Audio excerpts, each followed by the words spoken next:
Hey, this is Clinton with North Texas Orthopedics. I'm a physical therapist, and today I'm going to be going over some McKenzie-based exercises to help you start helping your back pain feel better. The most basic progression is a press-up progression, and this may be recommended by your doctor. There are ways to start this, and whichever way is best for you will be determined on which position feels the best to start. You do not want to be doing these and making them very painful. So from lowest to most demanding progression is how we'll go. So if you're in an immense amount of pain, a good way to start this will be to just go with the lowest progression and work your way up into the position to where you just start to maybe flirt with your symptoms, but you definitely do not provoke them or make them worse. So the first thing that you can try, and I have one pillow. If it takes 2 pillows, 3 pillows, that's going to be based on your symptoms. But what you're going to want to do is find a firm surface and take a pillow. You're going to place it under your stomach. You're going to make sure that your feet are flat. You can fold your hands, rest your forehead on your arms, and then you're just going to maintain that position for a minute or two. And I want you to notice how that makes your back feel. If you feel nothing, if it's not demanding at all, it should almost make your back feel relaxed. That's great. If you have any symptoms, if that position bothers you, you can add pillow layers, or you can even prop your feet up just a little bit until you find a position that's right for you.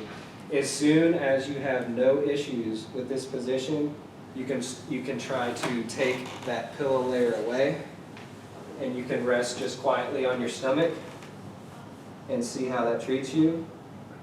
Another minute or two. If you have no symptoms with that, you can also start to come up onto your elbows, and this is where some things can get tricky, because as you do this, you want to make sure that your glutes and your low back muscles do not initiate this extension. This all needs to be passive, meaning you're going to use your arms to put your back in that position. So I'm going to work myself up onto my forearms just a little bit, so you'll notice that there's more extension through my back. And I'm going to rest there and breathe nice and easy.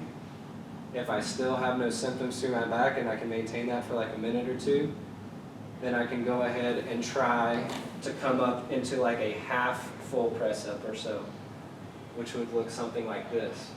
And again, I'm initiating that extension with my hands, letting my lower body and my back be very relaxed.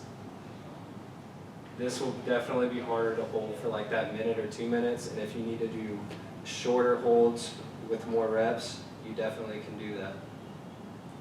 And as you start to feel fully better and you have no symptoms, you can try and work yourself into a full press up. And in terms of hands position, my hands are just a little in front of my shoulders. You don't want them all the way under you. You want them just out a little bit ahead of you. And you can try and come up into that full press up. Resting your hips down, resting your glutes, just like that, holding that position. If you have some involvement through your neck, you can also add some cervical extension with your press up in any variation, like so. If you really only have cervical involvement or neck involvement, what you can do is do some basic extensions sitting up, lightly rocking back, holding for a few seconds. If that bothers you a lot, you can use something to help you support that. Take a towel, get the edge of it, bring it over the backside.